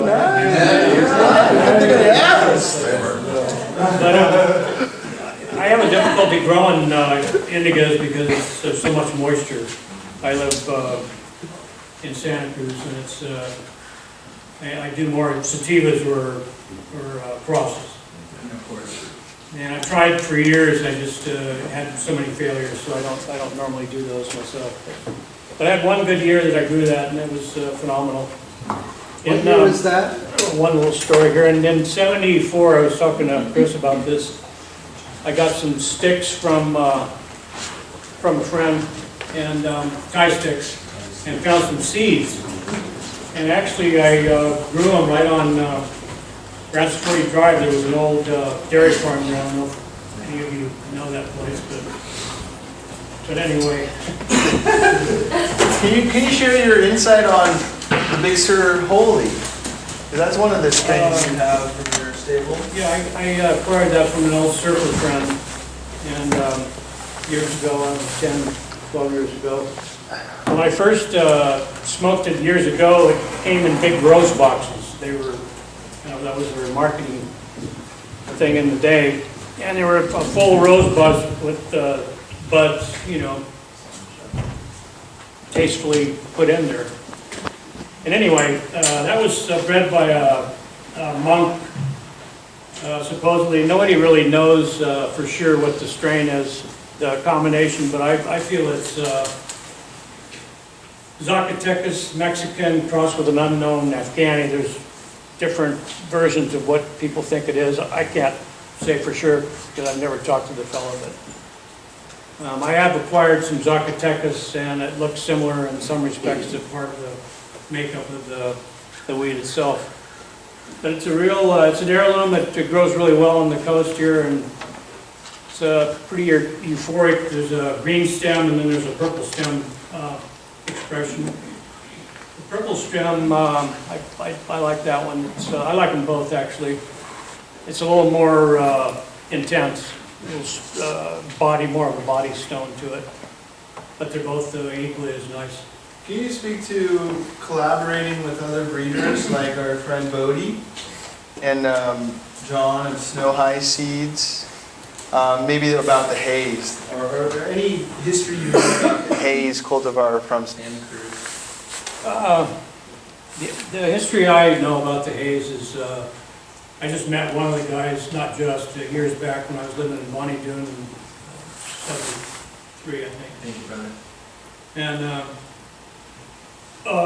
Robert Leach, I really don't know if he was one of the breeders or not, but I met him reluctantly. I was not really into meeting people in those days, but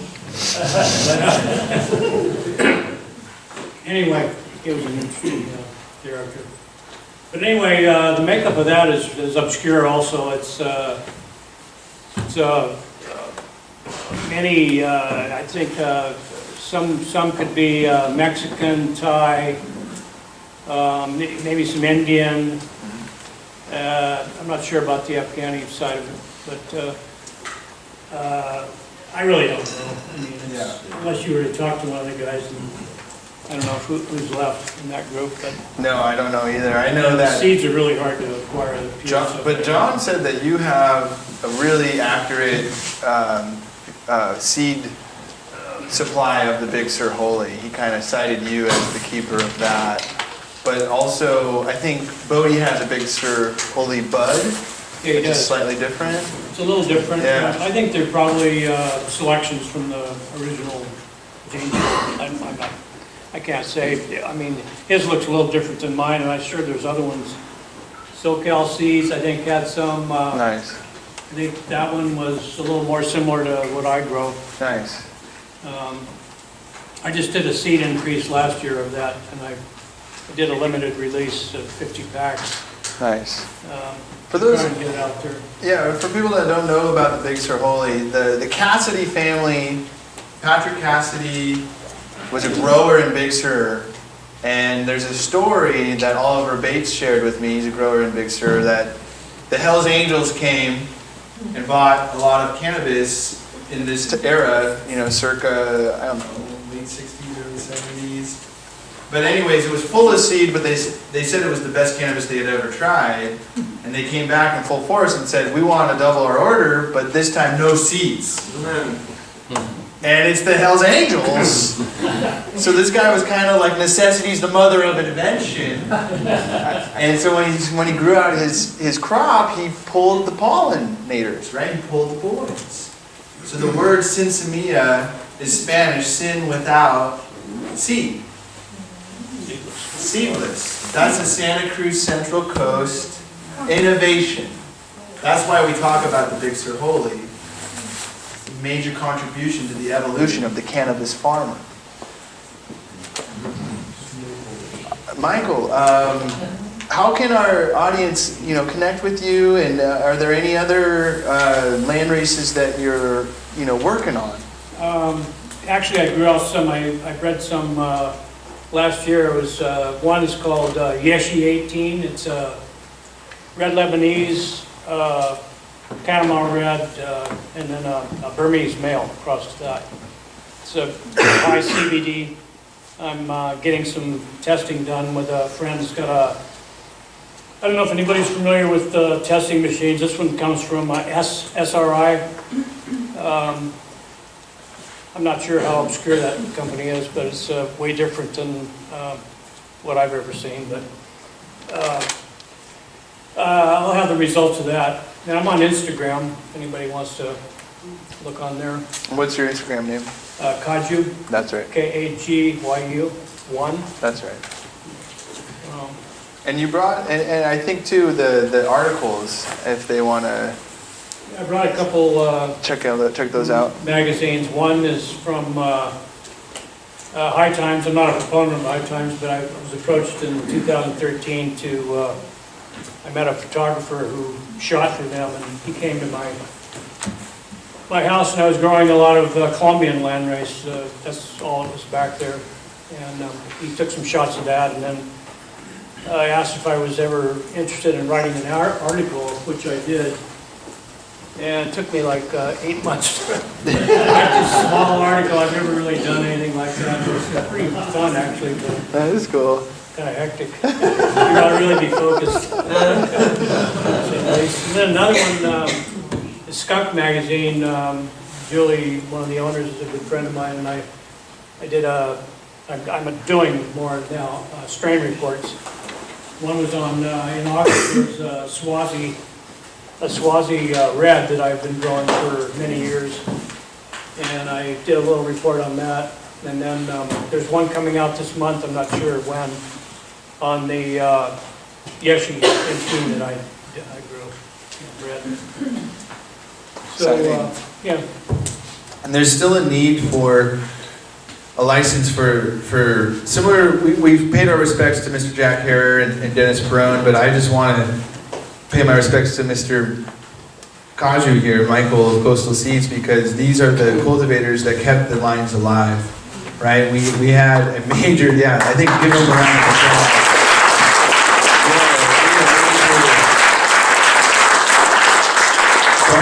Period of our history, the drug war, and it's still unraveling. It's not, we're not through it yet, but in this bright future, we need to know our past. And I just give thanks for someone like Michael that has kept these cultivars alive. And I also hope that in the future, through our advocacy, we can have a place for Coastal Seeds, Bodie Seeds, Snow High Seeds, because they are the reason why we're here. It's all about the seed. Every seed is a prayer, and every plant starts with a seed. well, So there's many more. I mean, there's so many more breeders. No, it's true. But the nursery license or a space for selling of seed is it's not quite figured out here locally. Yeah, they didn't, who are they? Open up a little slot for small breeders like me, Bodie and Snow High. Craft. That's part of this craft conversation is we need a place to facilitate these craft operators. So I'm happy to do my work at my place. I've been doing it for years on a small scale, and I do a population maybe of about, most I can do is 100 plants, and I have to select through those to pick the females, and then the males to pick which ones I'm going to use. Sometimes I don't have luck, I have to do another population, but I've done less. It's better if you have more, but if you don't have space and you have certain limits, you can, they regulated this, so the medical is a certain amount, so I can't really be going crazy in my yard anyway, so I'm happy with what I do anyway, so it's a passion. Well, give thanks. Do you have anything else you want to share with our audience? Hopefully there's going to be an awareness more of people working with land race. They're a forgiving plant. They don't really, most of them don't really require a lot of fertilizer. And you'll notice if you do small amounts, some of the leaves will get chelated, like it's either burnt or real yellow. And it's plants telling you that they don't really need that, and they can acquire what they need from the soils you provide. Like some of the soils in India are not anything like what we have here. I mix my own soil, so like proteas they grow up here can grow in decomposed granite. Crazy. They extract things. So, Amazing. Cannabis is a pretty unique spiritual plant. As is. Special plant.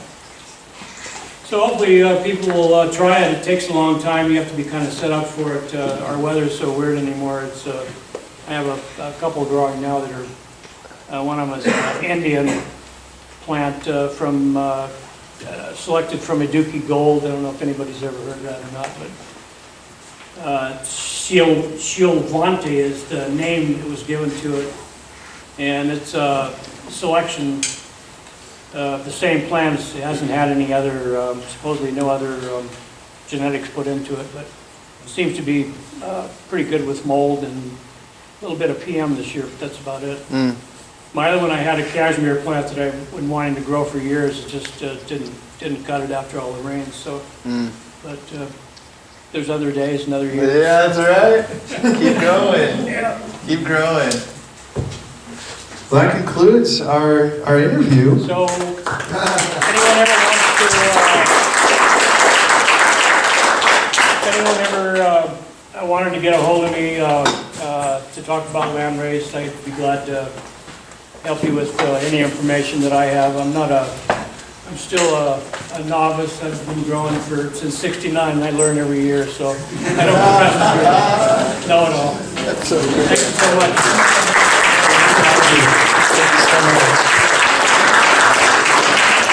And before we break, you want to help with the smoothies? Oh yeah. So before we break, I want to just take a moment and go through each of our sponsors, the Treehouse Collective at the end here. Ben is a great friend. They're known for their community work. They have amazing First Fridays. They facilitate a group that I'm a part of, the Community Prevention Partners, which is all focused about harm reduction and youth prevention in the community, trying to build an awareness about stewarding everyone in this space. And we're very grateful for their support. They also support the radio show. So we're honored to have the Treehouse here. We have Darren of Coastal Sun, a great group of growers, strong guys. They support the Woman's Alliance for Medical Marijuana, along with our friends Jade Nectar, who we are excited to have a tasting with very soon. But yes, Coastal Sun, there's a lot of amazing opportunity there. They're a growing group of professionals that they're doing it right, and they're doing it in such a way that it's keeping it affordable. Having access in this new era is very important, and the compassion piece is providing a quality, wholesome product at a fair price. Very rare right now, and I think they're a great model of excellence to aspire to. So they're inspirational group, and of course Manny and Terry of Bird Valley Organics. They are another great example of quality cultivators. One of the only regenerative farms I've visited, and I go everywhere around Santa Cruz looking for helping people and for genetics and to see how people are doing it. I love how Michael put it. He's been doing it 69 and he's still considered a novice. So if he's a novice, I'm an infant. And then we have the Therapeutic Healthcare Collective. Very grateful for their support. Our sponsor came through right at the get-go, and I had the opportunity to do a personal chat and consultation with their staff. They're very dedicated to the community, to quality consultation, quality service, and stewardship of the community. And then, of course, we have our West Coast CBD supplier, good friend Stuart, came through. All the way from Oregon? Yes, he came down from Oregon to be here with all of you. So thank you for coming. There's a lot to chat, there's a lot to engage with. We have a raffle going with the Bird Valley Organics, so please see them for the raffle and the details. We're hoping to donate to the Arboretum. You being here is supporting the UCSC Arboretum. The Arboretum is responsible for its own funding, right? They're adjacent, they're a part of the university, but they have a lot that they need to take care of, and they're only using a portion of the real estate that they could use. So if we can use our cannabis community and our cannabis education to support our local botanical research institution, that's what we're talking about, doing well, doing well. So thank you so much for coming, and let's have some fun.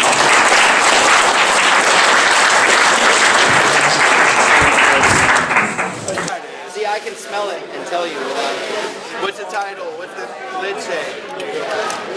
Yep, Black Triangle, Triangle Kush. Learn how to do that. Yeah, it's indica. It's that Kush. Yeah. What up, brother? Thanks for coming, man. Of course.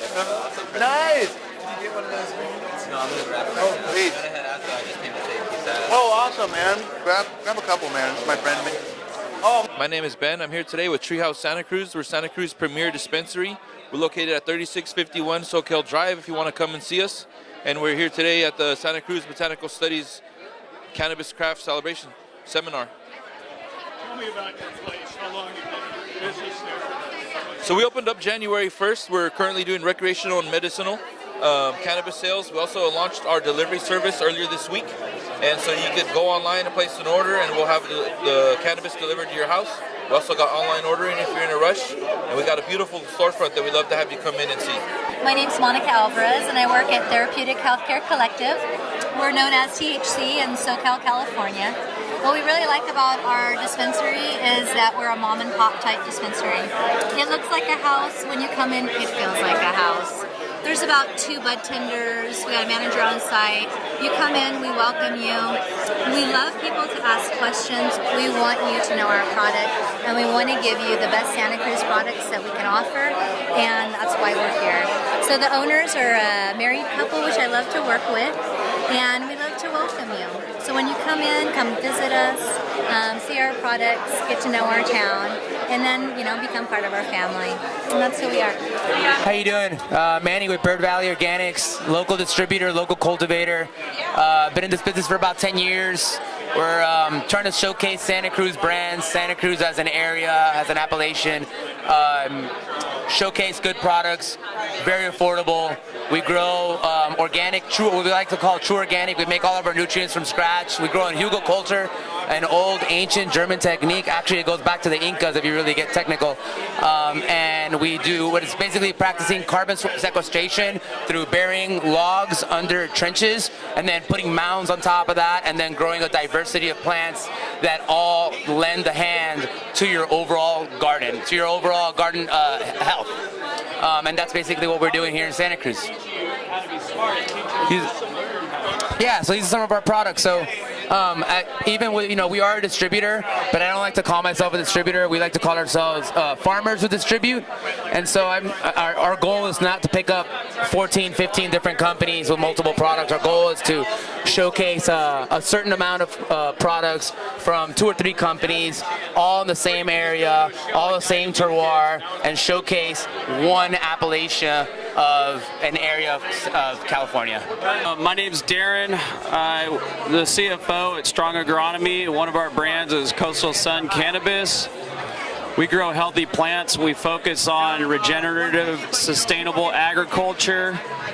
We utilize regenerative practices because it drives our bottom line. We provide extremely affordable, high-quality medicine for everyone, and we'll continue to compress margins and drive the larger pharmaceutical and tobacco companies away from the business because there's no way they could ever compete at the level of production we have. So we also grow organic blueberries on our farm. They're sold at some of the region's higher quality organic grocers.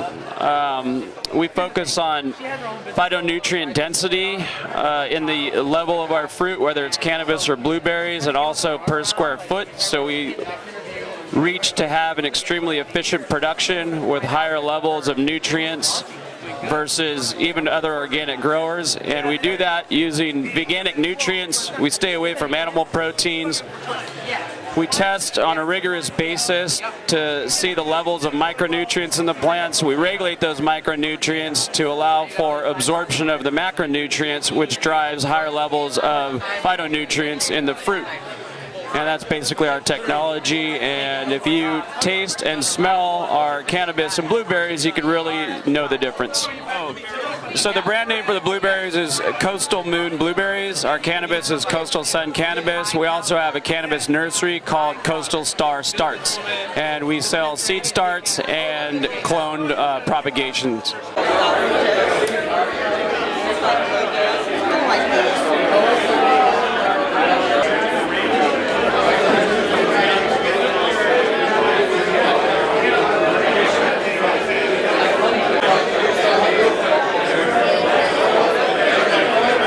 My name's Stuart Williams. I'm the owner of West Coast CBD Supply, LLC. We sell industrial hemp flower, high in CBD, low in THC. No Delta 9 THC, so it's considered industrial hemp. This round was grown in Central Oregon and volcanic soils, all organic. It was grown right in the ground. Before this year, I didn't know that hemp flower could be so good. I didn't realize you could smoke it. I only kind of thought, it was like for t-shirts and stuff like that. But, I've been smoking this instead of bud during the day while I'm working. I'm able to stay focused on, my work. Sometimes when I smoke regular weed, I get too high and I can't focus on what I'm doing. But when I smoke this, It kind of gives me some extra energy, kind of gets rid of my little back pains from sitting all day, and I'm just able to focus more on my work and kind of enjoy, what I'm doing. So I'm really excited that this has become something that people can use. So, yeah. And all your products grown in Oregon? As of right now, yes. I'm looking for new growers and people who provide, craft industrial hemp that would meet what I'm looking for. So, and it's all available on my website, westcoastcbdsupply.com.